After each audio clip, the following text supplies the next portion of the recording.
দীর্ঘ এক যুগের দায়িত্ব পালন শেষে বাংলাদেশ ক্রিকেট বোর্ডের সভাপতি পদের দায়িত্ব ছাড়লেন নাজমুল হাসান পাপন। তার জায়গায় নতুন বিসিবি প্রধান হিসেবে দায়িত্ব দেওয়া হয়েছে বাংলাদেশ জাতীয় ক্রিকেট দলের সাবেক অধিনায়ক ও সাবেক প্রধান নির্বাচক ফারুক আহমেদকে। এর আগে বোর্ড সভার শুরুতেই পদত্যাগের ঘোষণা দেন নাজমুল হাসান পাপন। 2012 সালে সভাপতি মনোনয়ন এবং 2013 সালের নির্বাচনের পর এই আসনে বসেন তিনি। এদিন বেলা 11টায় ক্রীড়া মন্ত্রণালয়ে বিসিবির বোর্ড সভা শুরু হয়। তবে মন্ত্রণালয় বোর্ড সভা ডাকায় বিষয়টি নিয়ে প্রশ্ন উঠেছিল। যদিও বিসিবি রাতে খুদে বার্তায় গণমাধ্যমকে জানায়, বুধবার সচিবালয়ের যুব ও ক্রীড়া মন্ত্রণালয়ের সম্মেলন কক্ষে বিসিবির বোর্ড পরিচালকদের একটি জরুরি সভা ডাকা হয়েছে।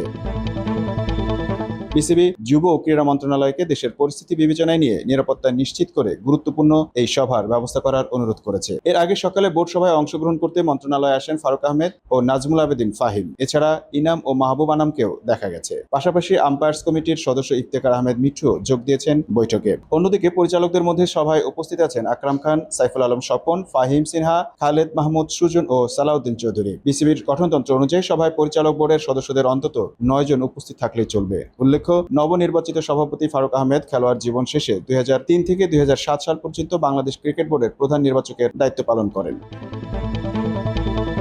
এই সময় তিনি সাকিব আল হাসান, মুশফিকুর রহিম, মাহমুদুল্লাহ রিয়াদ, তামিম ইকবালদের মতো কিছু তরুণদের মধ্যে অসীম সম্ভাবনা দেখে তাদের জায়গা করে দেন জাতীয় দলে। যখন তিনি দায়িত্ব ছাড়েন তখন তামিম, মুশফিক, মাহমুদুল্লাহ, সাকিবরা হয়ে উঠছেন দলের ভরসা। এরপর দ্বিতীয় মেয়াদে 2013 সালে তিনি প্রধান নির্বাচকের দায়িত্ব পান। কিন্তু বিসিবির দ্বিতীয় স্তরের নির্বাচক কমিটির স্বেচ্ছাচারিতা, অনিয়ম, সীমাহীন দুর্নীতির প্রতিবাদে 2016 সালে পদত্যাগ করেন, যা বাংলাদেশের ক্রিকেট অঙ্গনের ইতিহাসও বটে। তার অধীনে 2015 বিশ্বকাপে সাফল্যের পর ঘরের মাঠে পাকিস্তান, ভারত ও দক্ষিণ আফ্রিকার বিরুদ্ধে বাংলাদেশের দুর্দান্ত সিরিজ জয় হয়।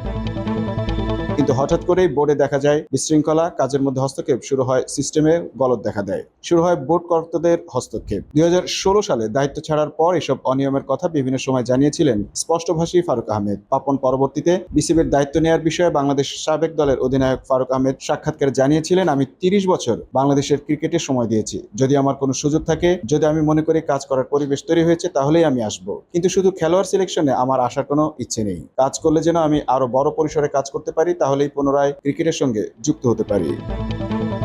Mamun Mahfuz, time news desk.